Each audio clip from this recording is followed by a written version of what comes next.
Matangazo yenye tija, ukweli na burudani. Sikiliza idhaa hii ya Kiswahili Radio 14 Africa, kituo chao kinachokuwa kwa kasi sana duniani. Wakati huu ni wakati mwafaka wa kwenda kupokea taarifa yetu ya habari kutoka idhaa hii ya Kiswahili Radio 14 Africa.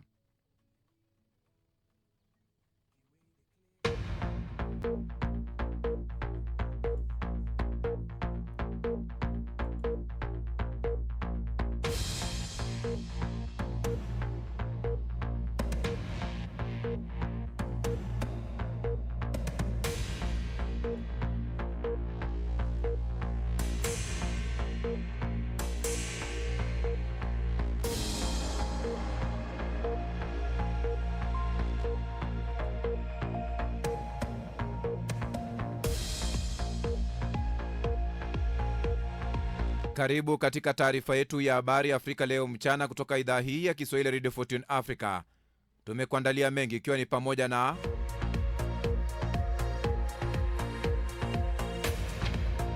Rais wa Marekani Donald Trump asherekea kushambuliwa maeneo ya nyuklia ya Iran. Watu 4 wauawa nchini Ukraine katika shambulio jipya la Urusi. Marekani haitaka Uchina kuizuia Iran kufunga mlango wa bahari wa Hormuz. Bibi harusi apigwa risasi na kuuawa katika tafrija ya harusi yake Ufaransa. Watu 7 washtakiwa kusababisha majeruhi baada ya maandamano nje ya ubalozi wa Iran. Israeli yapata miili ya mateka watatu huko Gaza.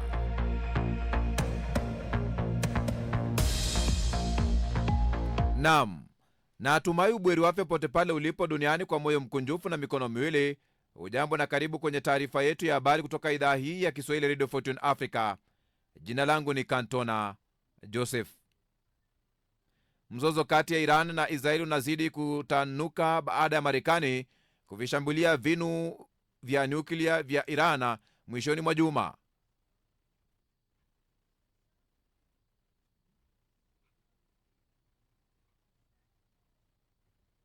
Kiongozi wa juu wa Iran Ayatollah Ali Khamenei ametuma waziri wake wa mambo ya nje nchini Moscow, Urusi, kuomba usaidizi wa Rais Vladimir Putin. Kwa upande mwingine, Rais Donald Trump ameionya Iran dhidi ya kufanya mashambulio ya kulipiza kisasi, huku wasiwasi ukiongezeka duniani juu ya mzozo huo Mashariki ya Kati.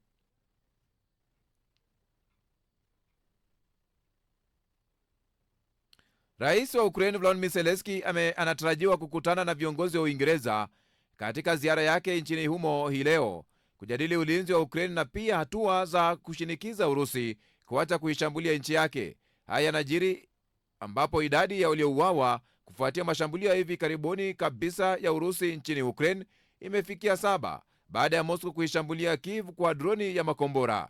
Wakati huo Urusi imeeleza kuwa mifumo yake ya ulinzi imedungua droni 23 za Ukraine usiku wa kuamkia leo. Juhudi za kusaka suluhisho la kudumu zimeambulia patupu kufikia sasa.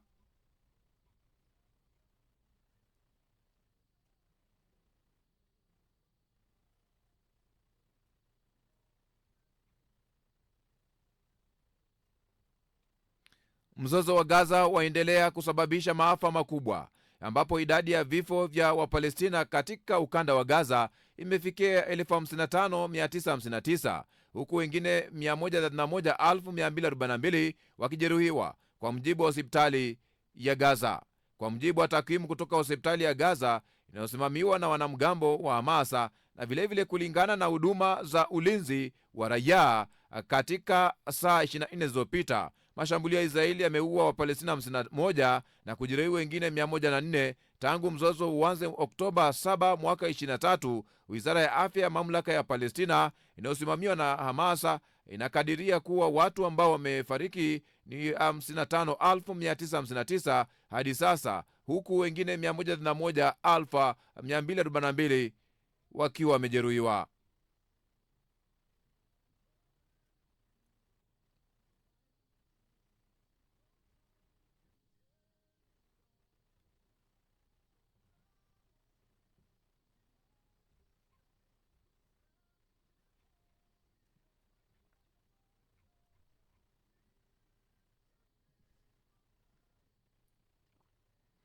Jeshi la Colombia limesema wanajeshi 57 wametekwa nyara na raia katika eneo la Mikel Canyon kusini magharibi mwa nchi hiyo. Jeshi limesema wanajeshi 31 walitekwa siku ya Jumamosi, huku waliosalia wakitekwa nyara siku ya Jumapili, kundi la zaidi ya watu 200. Jeshi linasema kuwa raia hao wako chini ya shinikizo kutoka kwa waasi wa kundi la FARC ambalo likubali mapatano ya amani na serikali ya mwaka 2016. Eneo la milimani linatumika kwa kiasi kikubwa kwenye uzalishaji wa kokaini na linasalia kuwa moja yaliyo katika mzozo unaoendelea nchini humo na makundi ya waasi.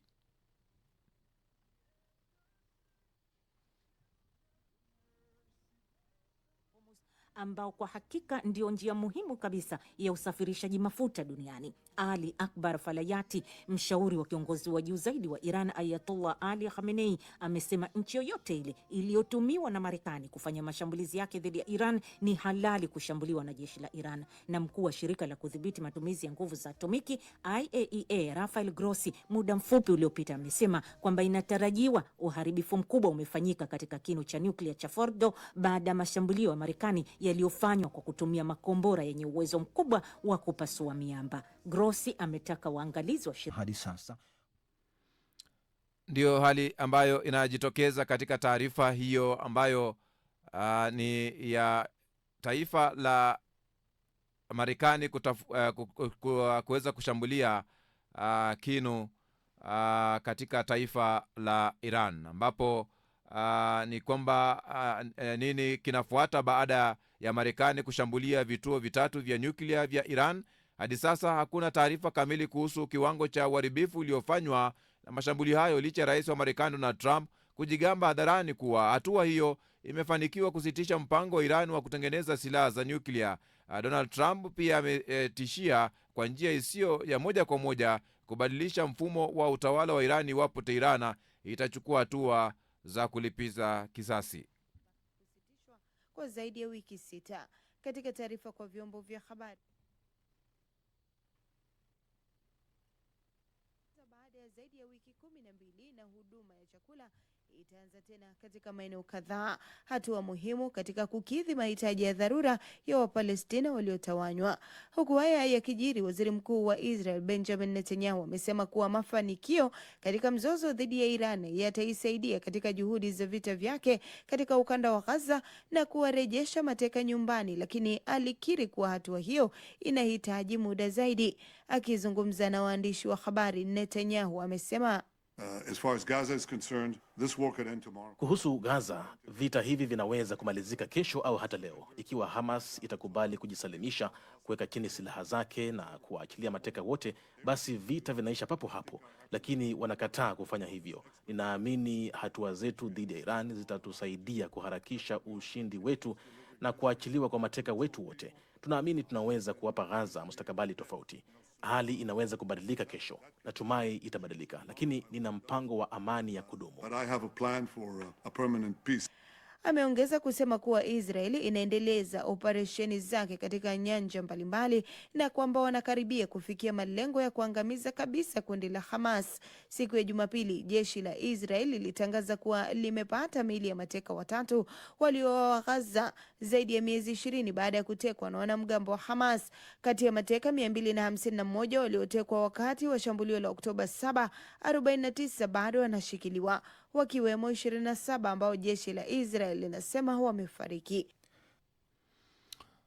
Ambapo miili hiyo ya mateka watatu wa Israel imepatikana kutoka ukanda wa Gaza. Waziri mkuu wa Israel Benjamin Netanyahu amedhibitisha kuwa mabaki ya Yonatan Samrano, Ofra Akeda na Shai Levinson imepatikana Jumamosi katika operesheni ya kijeshi. Jeshi la ulinzi la Israel la IDF limefanikiwa kupata miili ya mateka 8 kutoka Gaza kufikia sasa mwezi huu, ambapo IDF imesema miili hiyo iliyopatikana Jumamosi, lakini haikusema ni wapi katika ukanda wa Gaza mabaki hayo yalipatikana. Israeli ilianzisha kampeni ya kijeshi huko Gaza kujibu shambulio la kuvuka mpaka ulioongozwa na Hamas tarehe 7 Oktoba mwaka wa 23, ambapo takribani watu 1200 waliuawa na wengine 251 walichukuliwa mateka.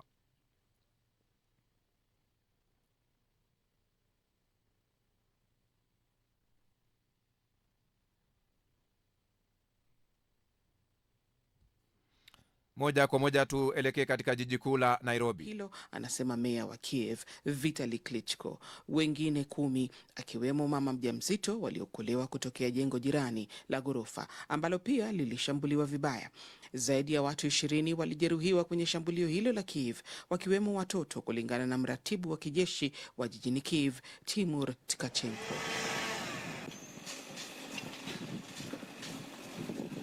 Kwenye uwanja wa majengo hayo yaliyoporomoka, magari yaliyoteketezwa yalionekana yakifuka moshi. Mashambulizi haya mapya yanafanyika kiasi cha wiki moja kabla ya jingine lilowaua watu 28 mjini Kiev, na kamanda mkuu wa Ukraine Oleksandr Syrskyi ameshikilia kuwa wataimarisha mashambulizi yao dhidi ya Urusi.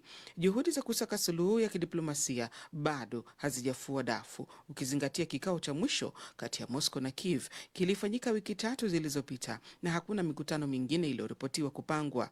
Kwa upande wake, rais wa Ukraine Volodymyr Zelensky alibainisha kuwa Urusi iliwavamia kwa droni na makombora ambayo anasadiki yalitokea nchi jirani. Zelensky aliasa kuwa nchi zote jirani ya Urusi, Iran na Korea Kaskazini, zinapaswa kufikiria sana ikiwa zinaweza kuokoa maisha, wakati ambapo kile alichokiita muungano wa uuaji unaendelea kueneza ugaidi na hofu. Ifahamike kuwa Zelensky anajiandaa kwa ziara ya Uingereza hii leo, ambayo ni moja ya wandani wake wa karibu. Ajenda ya kikao ni pamoja na masuala ya ulinzi na vikwazo dhidi ya Urusi na washirika wake. Ziara hii ya Jumatatu inafanyika wakati kongamano la jumuiya ya kujihami ya NATO limepangiwa wiki hii mjini The Hague, Uholanzi. Hata hivyo, waandalizi wanajitahidi kuzuia makabiliano ya ana kwa ana kati ya Rais Zelensky wa Ukraine na Donald Trump wa Marekani. Trump kurejea madarakani, Marekani imeisogeza Urusi karibu na kuupinga mtazamo wa mataifa mengine ya magharibi kuelekea mzozo huo ambao umedumu zaidi ya miaka 3. Kiev imekuwa ikiilaumu Urusi kwa kuhujumu harakati za kufikia makubaliano ya amani ili kufanikisha azma yao ya kuteka maeneo zaidi ya Ukraine. Ambapo wakati huo, msikilizaji, ni kwamba takribani watu 4 wameuawa katika shambulio la usiku wa kombora la Urusi na ndege zisizo za rubani kwenye mji mkuu wa Ukraine, Kyiv. Waziri wa mambo ya ndani amesema katika ujumbe kwenye mitandao ya kijamii. Ihor Klimenko amesema maeneo ya makazi, hospitali na miundo mbinu ya michezo iliathirika. Katika mkoa wa Kyiv, mwanamke mmoja ameuawa na watu wengine 2 wakijeruhiwa katika shambulio la anga la Urusi. Mkuu wa mkoa Mykola Kalashnik amesema. Hata hivyo, jeshi la Urusi halijazungumza kuhusu swala hilo. Waziri wa mambo ya nje wa Marekani Marco Rubio ameitaka Uchina kuizuia Iran kufunga mlango wa bahari wa Hormuz, mojawapo ya njia muhimu zaidi ya meli duniani. Ametoa maoni yake baada ya televisheni ya taifa la Iran Press TV kuripoti kuwa bunge limeidhinisha mpango wa kufunga mlango wa bahari huko, lakini likaongeza kuwa uamuzi wa mwisho ni wa Baraza Kuu la Usalama wa Taifa. Usumbufu wowote usambazaji wa mafuta unaweza kuwa na athari kubwa kwa uchumi. China haswa ndiyo mnunuzi mkubwa zaidi wa mafuta ya Iran duniani na ina uhusiano wa karibu na Tehran. Bei ya mafuta ilipanda kufuatia mashambulio ya Marekani kwenye maeneo ya nyuklia ya Iran, huku bei ya mafuta ghafi ikifika kiwango chake cha juu zaidi katika muda wa miezi 5.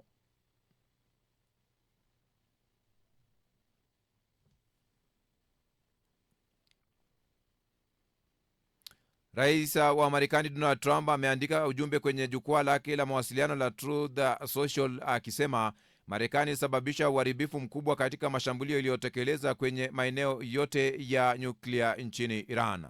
Akirejelea picha ya satelaiti ambayo haikushirikisha katika ujumbe wake, Trump amesema muundo mweupe ulioonyeshwa upo chini ya mwamba na umelindwa dhidi ya moto, wakati uharibifu mkubwa ulifanyika chini ya ardhi kabisa.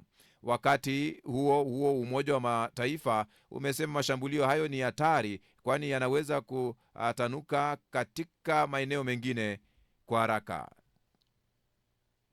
Ile miongozo ambayo imewekwa, mfano nikupe mimi, ninaweza kuwa ni kiongozi wa ibada, kabla ibada haijaanza namwita rafiki yangu Mnete ambaye amekuja kutoka DW, naambia salimia waumini. Huo sio utaratibu wa kiibada. kwa yenyewe sio dhambi kwamba mneti amekuja pale mbele ya madhabahu akawasalimia watu, lakini huwa tunamsikia tu kwenye redio, lakini ni nje ya utaratibu wa kiibada. Nimeona kwamba kwa ufupi mnatambua uwepo wa wageni wa kidini, kiserikali, kijamii na waalikwa wote bila ya kuwapa nafasi. Sasa mtakuwa hamwapi tena nafasi ya kuongea, kutoa hutuba wala kusalimia. Na hili nalo manake wakati mwingine wageni wanataka kutoa sadaka, kusaidia kanisa, kutoa mambo mazuri. Wengine wageni kutoka nje ya kanisa lenu, hamwezi kuwatambua kwa kuwapa nafasi ya kusema chochote. Wageni ninaamini kwamba kama wanataka kutoa msaada, kuna majukwaa ya kufanya hivyo. Haitakuwa katika utaratibu wa kiibada. Padri Chesko, itakumbukwa hata hapo Tanzania kiongozi wa juu kabisa wa serikali wakati mwingine baada ya ibada katika kanisa fulani alikuwa anajitokeza na kuzungumza, anasema lolote, kusalimia waumini. Haitakuwa na nafasi manake. Haitakuwa na nafasi kwa mtu yeyote tu, yani kwa mtu yeyote, hata angekuja kiongozi mwingine yoyote yule, hata kutoka sijui wapi, hataruhusiwa kwenye maeneo ya ibada. Labda awe tu ni kiongozi wa ibada, mwisho wa ibada atapata nafasi ya kuwashukuru waamini ambao wamefika katika ibada na kadhalika. Lakini watu wengine wote ambao sio viongozi wa ibada, hakuna mtu yeyote atakayezungumza pale wakati ibada inaendelea. Ndiyo hali ambayo inajitokeza katika taifa la Tanzania. Msikilizaji, ni kwamba hali ya kutozungumza, hali ya iwapo unataka kutoa mchango katika taifa la Tanzania ibadani imewekwa katika hatua ya marufuku, na hiyo basi ni agizo limetolewa, ambapo wakati huo katika taifa la Tanzania kutoka maumivu wai hadi uchumi Tanzania, ambapo iliposimama katika mwalo wa Kigongo akiwa mkemia katika chama cha ushirika cha Nyanza, John Joseph Pombe Magufuli alikumbwa na hofu isiyo saulika, ambapo katika hatua hiyo kwamba tukio hilo lililoeleza kwa uchungu mnamo mwaka 2020 tarehe 28 Desemba kuhusu ajali ambayo mtumbwi uliokuwa apande pamoja na pikipiki yake aina ya Honda XL 125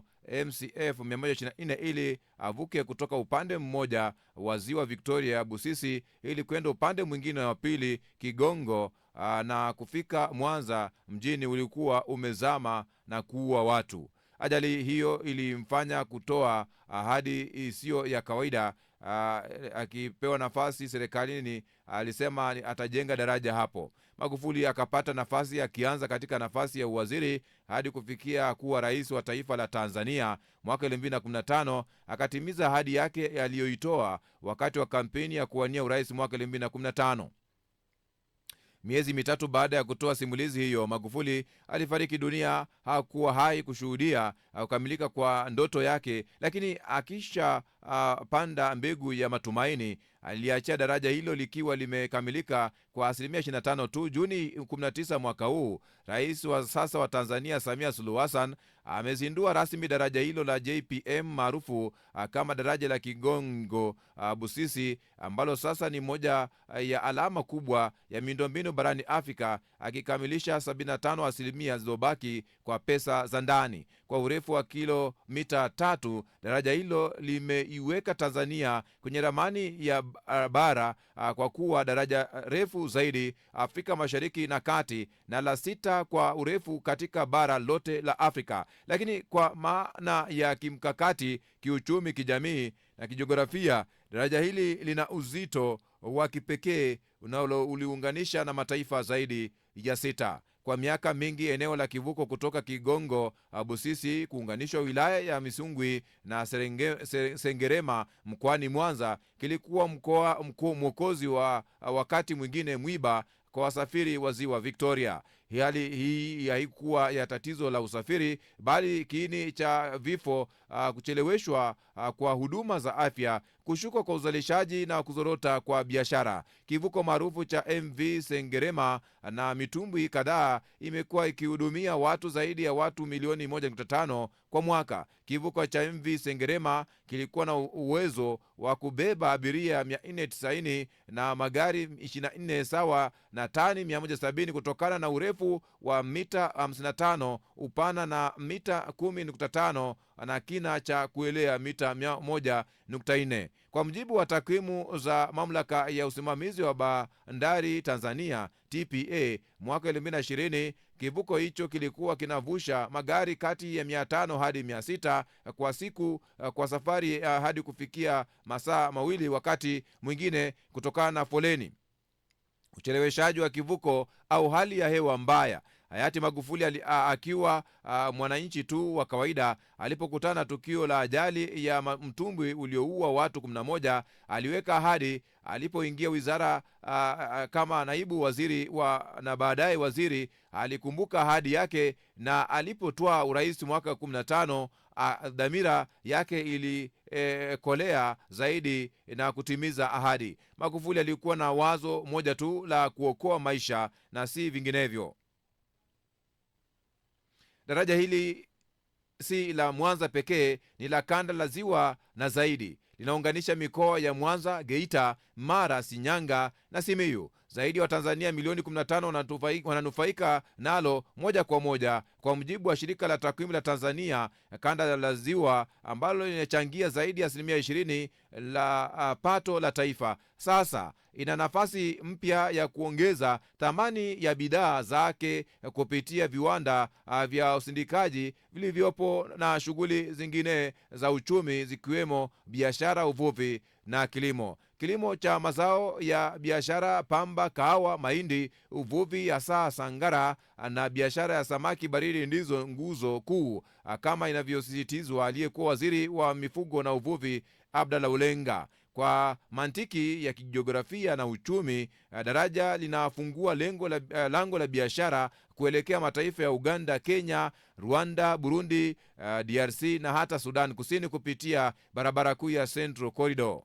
Hii ina maana biashara ya kimataifa kupitia bandari ya Mwanza itaongezeka kwa kiwango kikubwa. Kwa mujibu wa ESRF Economic Outlook mwaka 2023, takribani 40% ya mizigo ya biashara ya Uganda hupitia ziwa Victoria, sehemu kubwa ikielekezwa Mwanza. Biashara kati ya Uganda na Tanzania ilikuwa kwa kasi na kufikia takribani dola za Kimarekani bilioni 2.23 mwaka 2024. Kukamilika kwa daraja hilo kunatarajiwa kuongeza idadi ya mizigo ya transit kupitia Mwanza kwa kiwango cha hadi 60% kufikia mwaka 2027 na kuendelea kukuza biashara kati ya nchi hizi na nyinginezo jirani. Uganda ni mfano tu katika lakini Kenya, Rwanda, Burundi, DRC na hata Sudan Kusini wanafanya daraja hilo kuwa daraja muhimu la kuchochea fursa za kiuchumi. Daraja la JPM Kigongo Busisi limesitisha matatizo mengi, ikiwemo muda wa kuvuka kutoka dakika 30 hadi kufikia dakika 60 mpaka ndani ya dakika 4 tu kwa gari na dakika 15 kwa miguu, tena kwa usalama, uhakika na kwa kiwango cha barabara ya kisasa. Hapo awali upotevu wa mazao kutokana na ucheleweshwaji ulifikia 30% na samaki waliochemka kabla ya kufika sokoni, kwa mujibu wa ripoti rasmi. Daraja hilo linakwenda kupunguza hali hiyo. Serikali kupitia wakala wa ufundi wa umeme nchini Tanzania TEMESA ili karabati vivuko viwili vinavyotoa huduma mkoani Mwanza, ikiwemo cha MV Sengerema kilichokuwa tegemeo kwa huduma za usafiri kati ya Kigongo wilayani Misungwi na Busisi wilayani Sengerema kwa gharama ya shilingi bilioni 2.9.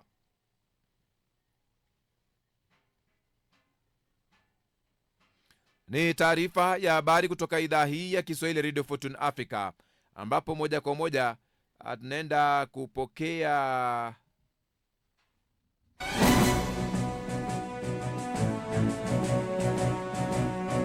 maoni yako. Lakini kabla maoni yako, mpenzi msikilizaji, Simana kitu hiki kufikia malengo yake, uratibu kwenye hatua ya kununua transmitter yenye uwezo wa kurusha matangazo yake mbali kwa njia nzuri yatakayotanua wigo letu na kuwafikia mamilioni ya watu kwa njia ya FM.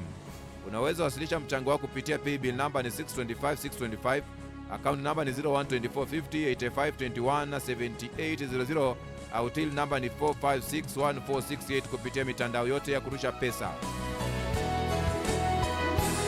Mambo yetu, safari yetu, maisha yetu, tamaduni wetu na imani yetu. Sikiliza idhaa hii kwa vipindi bora matangazo yenye tija, vilevile ukweli na burudani. Kituo chako kinachokuwa kwa kasi zaidi duniani.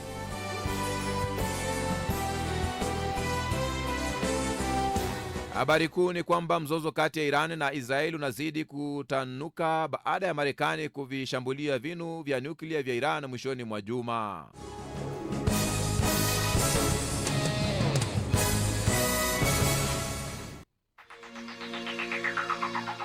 Moja kwa moja maoni yako. Cyrus Kosgei anasema Iran na Marekani na Israeli waelewane, vita vikome, wengi wameumia na wengine kukufa. Emmanuel Mugagi pale panasema vita vinaendelea, viongozi wa Umoja wa Mataifa wanatoa matamko, mambo yameharibika, watu wasio na hatia wanapoteza uhai, mali na kila thamani, miundo mbinu, huduma za kijamii. Umoja wa kijamii na kimataifa hatuwaelewi, wajibu wenu ni upi? Francis Sumba ya Muli pale hivi anasema Dar es Salaam Tanzania, huko Mashariki ya Kati, Israeli na Iran, akaeni meza moja, mmalize mzozo huo, maana mnasababisha mauaji ya raia wasio na hatia.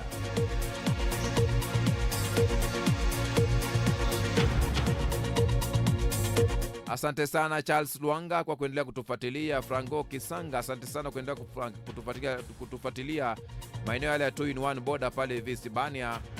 Silvas Ingosi, asante sana kutufuatilia. Edward Wasera pale hivi Kopa Kopinga, asante sana. Kasimu, asante sana. Emmanuel Matan anasema kwamba mwenzio Urusi sala na Ukraine then naongeze tena matatizo.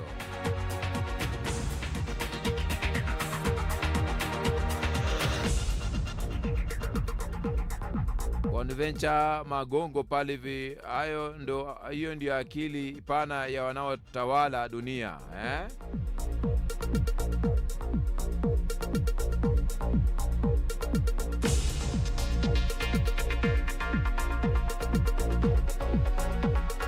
Msara wa Urusi pale hivi Ukraine ni mdogo sana kuliko huo wa Iran. Swala Iran sio la wanajeshi bali silaha za kisasa, hususan teknoloji ya kuzuia makombora ya ndege ya cheni ushamba huko. Jamaa anaitwa Bupolo Dunde. Anamjibu Emmanuel Matan.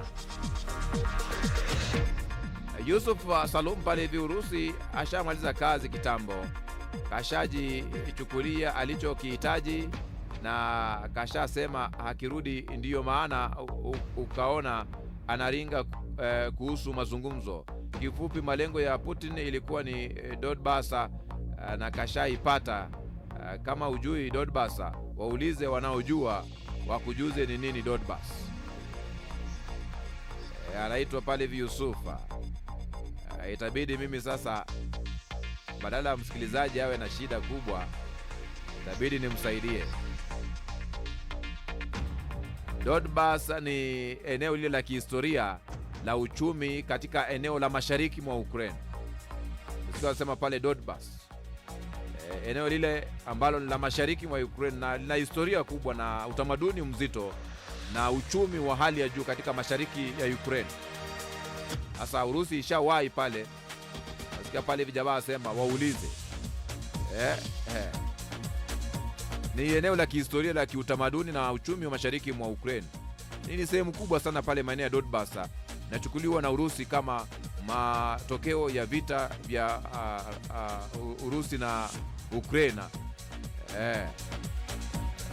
Neno hilo natumai wale ambao wanaelewa kwamba wale ambao wamefanya historia na kuelewa sana ni inaitwa Donetsk Basin, ndio nasikia kwamba Donbas.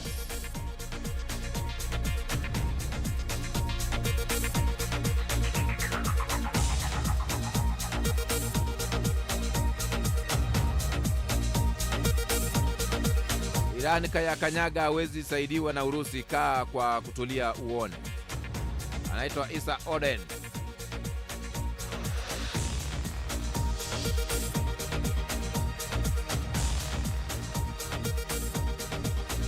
maeneo pale hivi ya Serengeti anaitwa Fred Msabi pale Marwa. Dunia iko kwenye mteremko hatari. Mataifa makubwa yanaandaa vita kwa maslahi yao, lakini waathiriwa wakubwa watakuwa raia wasio na hatia. Badala ya kuomba msaada wa kivita, viongozi wangekaa tu meza moja kutafuta amani ya kweli.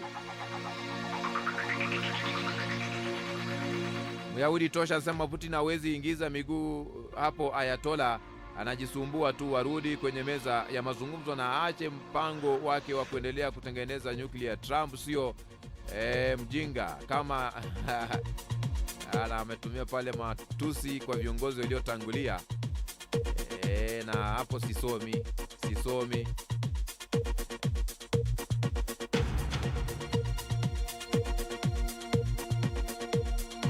Haya ni taarifa ya habari msikilizaji, ambapo Urusi imesema imeshambulia vituo vya kijeshi vya Ukraine katika mashambulio ya usiku kucha. Taarifa ya Moscow imejiri baada ya Kyiv kusema karibu watu 7 wameuawa kwenye mashambulio ya Urusi. Ni idhaa ya Kiswahili ya Radio Fortune Africa, ambapo vilevile nafahamu kwamba ndege za kurusha mabomu ya Marekani zimerejea nyumbani baada ya kutekeleza mashambulio katika vituo 4 vya nyuklia vya Fordo, Natanz na Isfahan mwishoni mwa wiki iliyopita. Jeshi la anga la Marekani limesema ndege hizo limekwenda umbali wa masaa 18 kuelekea Iran na kurusha mabomu hayo katika operesheni ambayo Rais Donald Trump amesema imefanikiwa kuharibu vituo vya nyuklia vya Iran. Mabomu za Marekani zimerejea nyumbani baada ya kutekeleza mashambulio mazito kwenye vituo 3 vya nyuklia nchini Iran vya Fordo, Natanz na Isfahan. Jeshi la anga la Marekani limesema ndege hizo zilikwenda umbali wa saa 18 kuelekea Iran mwishoni mwa wiki iliyopita na kurusha mabomu hayo katika operesheni maalum ambayo Rais Donald Trump amesema imefanikiwa kuharibu vituo hivyo vya nyuklia. Ripoti zinasema mpango wa kushambulia vituo hivyo uliwekwa siri hadi katika dakika za mwisho, ambako ni idadi ndogo tu ya maafisa wa ulinzi waliokuwa na taarifa kuhusu kilichokuwa kinaendelea.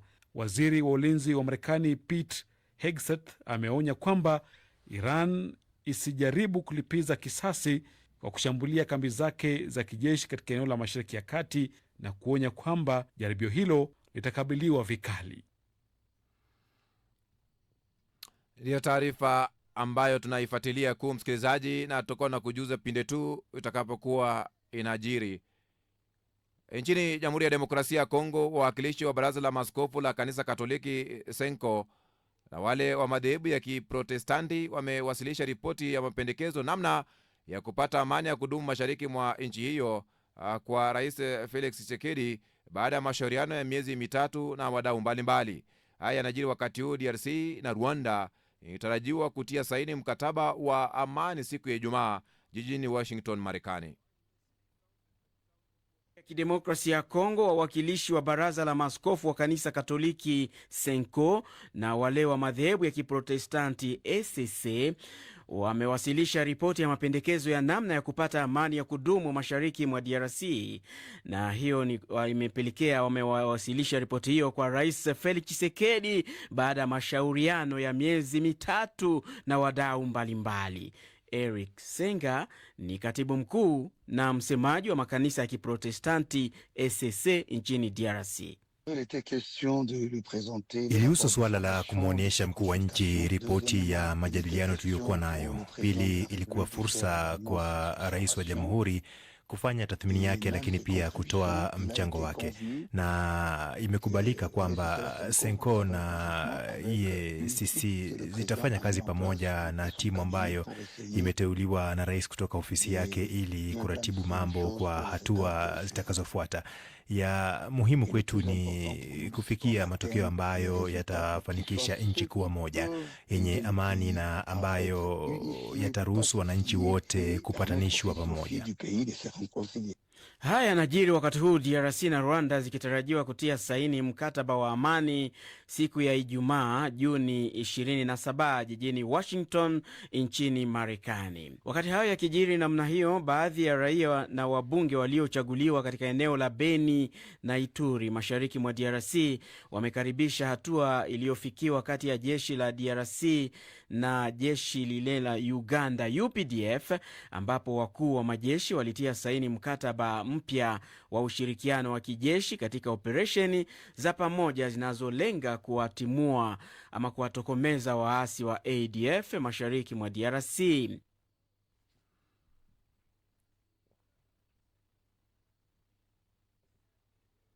Jeshi la Uganda limesema limeua mlipuaji wa kujitoa muhanga ambaye ni mwanamke aliyekuwa amebeba mabomu kwenye begi lake akilenga kwenda kutekeleza shambulio sokoni. Meja Jenerali Felix Kumayige amesema maafisa wa usalama wamekuwa wakimfuatilia mwanamke huyo kwa siku 5. Hii inawadia wiki kadhaa baada ya washukiwa wawili wa ugaidi kuuawa karibu na eneo la Munyonyo, wakati maelfu ya watu waliokuwa wamekusanyika kuadhimisha siku ya mashahidi wa Kristo. Limemuua mlipuaji wa kujitoa mhanga ambaye ni mwanamke aliyekuwa amebeba bomu kwenye begi lake akilenga kwenda kutekeleza shambulio sokoni. Meja Jenerali Felix Kulaije amesema maafisa wa usalama wamekuwa wakimfuatilia mwanamke huyo kwa siku 5. Timu yetu ya intelijensia iliyokuwa inamfuatilia mwanamke huyo ilifanikiwa kugundua kuwa alikuwa analenga kulipua soko la Kalierwa na kanisa katika eneo la Kubiri. Timu yetu ilimfuata na kujaribu kumzuia kuingia katika soko hilo, lakini akakosa kutii amri hiyo, na wakati akikaribia mlango wa soko hilo alipigwa risasi. Tulifanikiwa kumtenganisha na begi alilokuwa amebeba, na kupitia mbwa wetu tukathibitisha kuwa kulikuwa na bomu ndani ya begi hilo. Ni mtu mmoja pekee, mwanamke aliyekuwa amebeba bomu, ndiye amepigwa risasi na kufariki. Hii inakuja wiki kadhaa baada ya washukiwa wawili wa ugaidi kuuawa karibu na eneo la Munyonyo, wakati maelfu ya watu walipokuwa wamekusanyika kuadhimisha siku ya mashahidi wa Kikristo.